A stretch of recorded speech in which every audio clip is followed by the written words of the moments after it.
ಕಾಶ್ಮೀರದಲ್ಲಿ ಪ್ರವಾಸಿಗರ ಮೇಲೆ ಉಗ್ರರ ದಾಳಿ ಪ್ರಕರಣಕ್ಕೆ ಸಂಬಂಧಪಟ್ಟ ಹಾಗೆ ಜಮ್ಮು ಕಾಶ್ಮೀರದಲ್ಲಿ ಭದ್ರತಾ ಪಡೆ ಈಗ ಮೆಗಾ ಆಪರೇಷನ್ ಮಾಡ್ತಾ ಇದೆ. ಭಯೋತ್ಪಾದಕರಿಗೆ ನೆರವು ನೀಡ್ತಾ ಇದ್ದ ಇಬ್ಬರನ್ನ ಈಗ ಭದ್ರತಾ ಪಡೆ ಬಂಧನ ಮಾಡಿದೆ ಅನ್ನೋದು ಗೊತ್ತಾಗ್ತಾ ಇದೆ. ಉಗ್ರರಿಗೆ ನೆರವು ನೀಡಿರುವಂತಹ ವಿಚಾರ ಸ್ಥಳೀಯರೇ ನೆರವು ನೀಡಿದ್ದಾರೆ ಅಂತ ಎನ್ಐಗೂ ಕೂಡ ಗೊತ್ತಾಗಿತ್ತು. ಅದರಲ್ಲಿ ಬಹಳ ಮುಖ್ಯವಾಗಿ ಒಂದು ಪಿಸ್ತೂಲು, ಒಂದು ಗ್ರೆನೇಡು, 15 ಜೀವಂತ ಗುಂಡುಗಳನ್ನು ಈಗ ಭದ್ರತಾ ಪಡೆ ವಶಪಡಿಸಿಕೊಂಡಿದೆ. ಕಾಶ್ಮೀರದ ಬದ್ಗಾಮ್ ಜಿಲ್ಲೆಯಲ್ಲಿ ಸೇನೆ ಕಾರ್ಯಾಚರಣೆಯನ್ನು ಮಾಡ್ತಾ ಇದೆ, ಕೂಂಬಿಂಗ್ ಕೂಡ ಮಾಡ್ತಾ ಇದೆ. ಕಾಶ್ಮೀರದಲ್ಲಿ ಪ್ರವಾಸಿಗರ ಮೇಲೆ ಉಗ್ರರ ದಾಳಿ ಪ್ರಕರಣಕ್ಕೆ ಸಂಬಂಧಪಟ್ಟ ಹಾಗೆ ಸ್ಥಳೀಯರ ನೆರವು ಸಿಕ್ಕಿದೆ. ಭದ್ರತಾ ಪಡೆ ಈಗ ಆ ವಿಚಾರವನ್ನು ಬಹಿರಂಗಗೊಳಿಸಿದೆ. ಎನ್ಐಎ ಕೂಡ ಈ ನಿಟ್ಟಿನಲ್ಲಿ ತನಿಖೆಯನ್ನು ಮಾಡ್ತಾ ಇತ್ತು.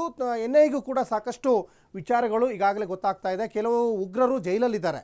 ಜೈಲಲ್ಲಿದ್ದಂತಹ ಉಗ್ರರನ್ನು ತನಿಖೆ ಮಾಡಿದಂಥ ಸಂದರ್ಭದಲ್ಲಿ ಕೆಲವು ಸ್ಫೋಟಕ ವಿಚಾರಗಳು ಈಗ ಬಹಿರಂಗಗೊಂಡಿದ್ದಾವೆ. ಸಾಕಷ್ಟು ಉಗ್ರರು ಜಮ್ಮು ಕಾಶ್ಮೀರದಲ್ಲೇ ಅಡಗಿ ಕೂತ್ಕೊಂಡಿದ್ರು. ಅದಕ್ಕೆ ಕಾರಣ ಯಾರು? ಜಮ್ಮು ಕಾಶ್ಮೀರದ ಸ್ಥಳೀಯರು.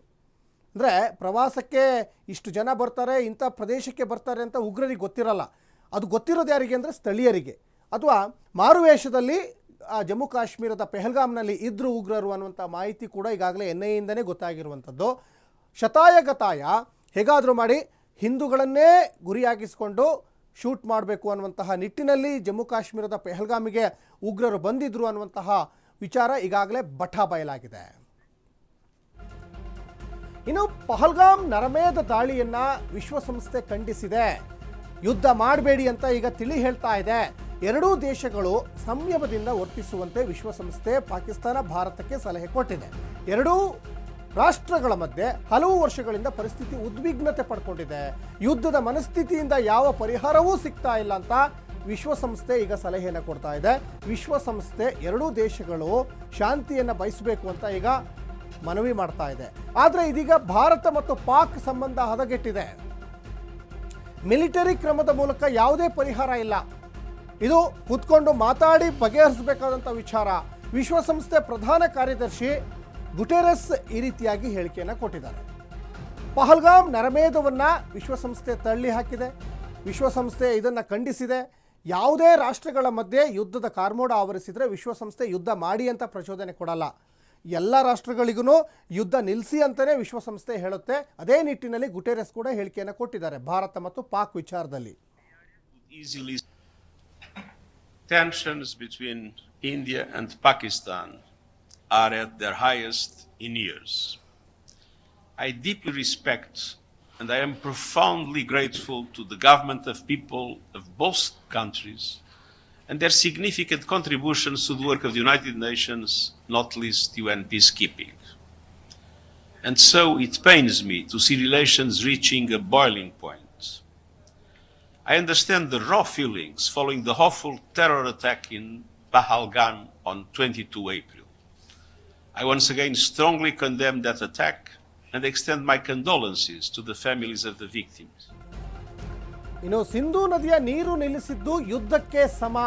ಸಿಂಧೂ ನದಿಯ ನೀರನ್ನು ನಿಲ್ಲಿಸಬಾರ್ದಿತ್ತು ಅಂತ ಪಾಕಿಸ್ತಾನದ ಸಚಿವರ ವಾದ. ಭಾರತದ ವಿರುದ್ಧ ಪಾಕಿಸ್ತಾನ ಸಂಸತ್ತು ಈಗ ನಿರ್ಣಯ ತೆಗೆದುಕೊಂಡಿದೆ. ಯುದ್ಧ ಭೀತಿಯಲ್ಲಿ ಪಾಕ್ನಿಂದ ಸಂಸತ್ ಅಧಿವೇಶನವನ್ನು ಕರೆದಿದೆ ಅನ್ನೋದು ಕೂಡ ಗೊತ್ತಾಗ್ತಾ ಇದೆ. ಮತ್ತೆ ಭಾರತಕ್ಕೆ ಧಮಕಿ ಹಾಕಿದೆ ಪಾಪಿ ಪಾಕಿಸ್ತಾನ. ಒಂದು ಕಡೆ ಪಾತಾಳಕ್ಕೆ ಹೋಗ್ತಾ ಇದೆ ಪಾಕಿಸ್ತಾನ, ಅದರಲ್ಲೂ ಕೂಡ ಧಮಕಿ ಹಾಕುವಂಥದ್ದು. ನಮ್ಮನ್ನು ರಕ್ಷಿಸಿಕೊಳ್ಳಲಿಕ್ಕೆ ಎಲ್ಲ ಸಾಮರ್ಥ್ಯ ಹಾಕ್ತೇವೆ ನಾವು ಅಂತ ಪಾಕಿಸ್ತಾನದ ಸಚಿವರುಗಳು ಸಂಸದರು ಹೇಳ್ತಾ ಇದ್ದಾರೆ. ಭಾರತದಿಂದಲೇ ಉಗ್ರ ಕೃತ್ಯಗಳು ನಡೀತಾ ಇರೋದು. ಪಹಲ್ಗಾಮ್ ದಾಳಿ ಬಗ್ಗೆ ಆಧಾರ ರಹಿತ ಆರೋಪ ಭಾರತ ಮಾಡ್ತಾ ಇದೆ ಅಂತ ಪಾಕಿಸ್ತಾನದವ್ರು ಹೇಳ್ತಾ ಇದ್ದಾರೆ. ಭಾರತದಿಂದ ಕಾನೂನು ಬಾಹಿರ ಏಕಪಕ್ಷೀಯ ನಿರ್ಧಾರ ತೆಗೆದುಕೊಂಡಿದ್ದಾರೆ. ಇದು ಸರಿಯಾದ ಕ್ರಮ ಅಲ್ಲ. ಸಿಂಧೂ ನದಿ ನೀರನ್ನು ಯಾಕೆ ನಿಲ್ಲಿಸಿದ್ರಿ? ಇದೇ ಯುದ್ಧಕ್ಕೆ ಸಮ ಅಂತ ಒಂದು ಕಡೆ ಪಾಕಿಸ್ತಾನದವ್ರು ಹೇಳ್ತಾ ಇದ್ದಾರೆ. ಆಲ್ರೆಡಿ ಯುದ್ಧ ಘೋಷಣೆ ಮಾಡಿದ ಲೆಕ್ಕನೇ ಭಾರತ. ಯಾಕಂದರೆ ಡಿಜಿಟಲ್ ಸ್ಟ್ರೈಕನ್ನು ಮಾಡಿದೆ ಭಾರತ. ಹಲವಾರು ಒಪ್ಪಂದಗಳು ಈಗ ರದ್ದಾಗಿದ್ದಾವೆ. ಮೆಡಿಸಿನ್ಗಳು ಬಂದಾಗಿದೆ. ಯಾವುದೇ ಆಮದು ರಫ್ತು ಆಗ್ತಾ ಇಲ್ಲ. ಒಂದು ಕಡೆ ವಾಯುಮಾರ್ಗ ಬಂದಾಗಿದೆ, ಜಲಮಾರ್ಗ ಬಂದಾಗಿದೆ, ಭೂಮಾರ್ಗವೂ ಬಂದಾಗಿರೋದ್ರಿಂದ ಇದು ಅರ್ಥ ಮಾಡ್ಕೋಬೇಕು ಪಾಕಿಸ್ತಾನದವರು. ಭಾರತ ಯುದ್ಧಕ್ಕೆ ಸರ್ವಸನ್ನದ್ಧರಾಗಿದ್ದಾರೆ. ಕೇವಲ ಬಂದೂಕಿನಿಂದ ಮಾತ್ರ ನಿಮಗೆ ಫೈಟ್ ಮಾಡಬೇಕಾಗಿಲ್ಲ. ಈ ವಿಚಾರದಲ್ಲೂ ಕೂಡ ನಿಮಗೆ ಬಂದ್ ಮಾಡಿದರೆ, ಡಿಜಿಟಲ್ ಸ್ಟ್ರೈಕ್ ಕೊಟ್ಟರೆ ನೀವು ಆರ್ಥಿಕವಾಗಿ ದಿವಾಳಿ ಆಗೋದು ಇದರಲ್ಲಿ ಎರಡು ಮಾತಿಲ್ಲ.